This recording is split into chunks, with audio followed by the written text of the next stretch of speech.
There are thousands and thousands of shops here in Hong Kong's Kowloon district, but hidden in this little shopping arcade is one of the world's most famous tailors who counts Hollywood celebrities and even royalty as his customers.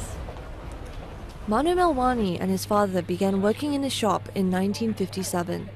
Back then, they made about 2 suits a day.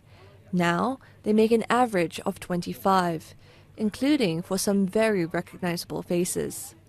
These are the ex-Prime Minister, this is Mrs. Thatcher, and these are the Beach Boys. Manu's son is next in line to take over, making him the 3rd generation to do so. I asked if he felt any pressure to keep it going. I couldn't imagine someone giving me enough money to sell it. So yes, it'll stay within the family. What happens if your grandkids and your kids don't want to take over? Again, there's no pressure. And I think for a long time, I said to myself that I would never want my kids to do this. But seeing how good things are and seeing how much we can advance this business in the coming years, I think it would be an interesting dynamic for them to work in. You say that finding new workers is a big issue.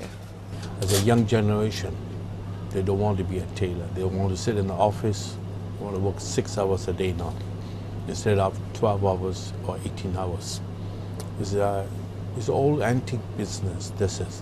So how do you plan to grow the business? By doing nothing, to tell you the truth. Things are great, and we're not being short-sighted at all. But we deal with something finite. Our success is down to something finite, which is our workforce. That you cannot grow, and you cannot grow organically. Nobody's growing up wanting to be a tailor, okay? It's tough to cajole someone into doing this. It's even harder to then train them. So no, we're not going to do anything to grow. We're going to stick to our core product and our core values, and that will bring people in. That philosophy is clearly working.